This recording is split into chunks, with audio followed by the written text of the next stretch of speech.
Bonjour, voici la correction de l'exercice 13, page 249. Alors, vous aviez un moteur électrique de jouet pour enfants. On vous donnait sa tension et l'intensité du courant. On vous demandait de calculer la puissance électrique. Donc, vous faites P égale U fois I. Vous retrouvez la tension de 4,5 volts, vous retrouvez l'intensité et donc vous avez dû trouver une puissance de 2,3 fois 10 puissance moins 1 ou 0,23 watts. Ensuite, on vous demandait de calculer le rendement. Quel est le but de ce moteur d'actionner un jouet? Donc, de faire une puissance mécanique. Dès qu'il y a un mouvement, c'est de la puissance ou de l'énergie mécanique. Donc ça, c'est son but.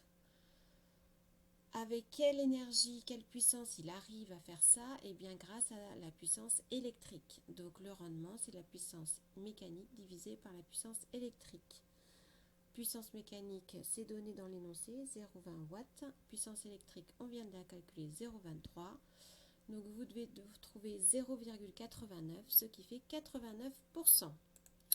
Ensuite, vous aviez à faire l'exercice 20, page 251. Une batterie d'un téléphone qui sont très utiles en ce moment. Alors, on vous demande quelle est la tension d'alimentation du téléphone. Il suffit de regarder sur cette photo, on voit que la tension est de 3,7 volts. Que signifie l'indication 1900 mAh? Alors effectivement, ça peut paraître surprenant cette unité, mais si on réfléchit, on décompose. Milliampères-heure, ce sont des milliampères fois des heures. Or, milliampères, c'est l'unité d'une intensité, et les heures sont l'unité d'un temps. Ensuite, il faut revenir au cours que l'on a fait la semaine dernière, où on a vu l'expression I égale Q sur delta T. Si je modifie un petit peu cette expression, je peux en déduire que Q est égal à I fois delta T. Je passe de là à là. Donc ce I fois delta T, si je remplace par les unités, I c'est en ampères ou milliampères et le temps c'est en secondes, minutes ou heures. Donc cette unité étrange là correspond à l'unité de Q.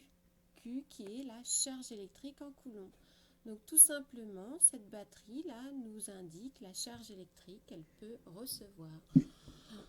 On dispose, une fois qu'elle est chargée, on dispose de 1900 coulombs dans cette batterie. Alors ensuite, 3 petits A. Déterminer l'intensité moyenne du courant.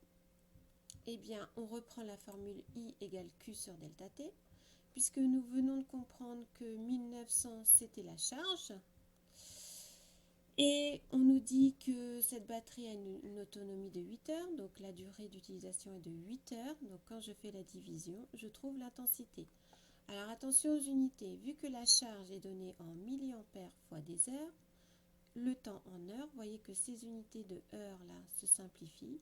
Et donc j'aurai mon intensité du courant en milliampères. Enfin, calculer la puissance, c'est toujours la même chose, P égale UI. U, c'est 3,7. L'intensité, c'est 238 mA, ça fait 0,238 ampères, ce qui fait 0,88 watts. Et enfin, vous aviez l'exercice 22, donc sur une voiture électrique. Donc, on vous donne le rendement du moteur. Alors, on vous demande déjà de faire le bilan en puissance de ce moteur. Eh bien, le moteur, il reçoit une puissance électrique, puisque c'est un moteur électrique. Son but, c'est de faire tourner les roues de la voiture pour qu'elle avance. Donc, il transforme cette puissance électrique en puissance mécanique, puisqu'il y a du mouvement. Et bien sûr, il y a des pertes, toujours par effet Joule, qu'on appelle puissance thermique. Le rendement, eh bien, le rendement, c'est la puissance mécanique, c'est toujours ce qui est produit, divisé par la puissance ou l'énergie qui sert à produire. Donc ici, on a puissance mécanique divisée par puissance électrique. On peut écrire le rendement soit en puissance, soit en énergie.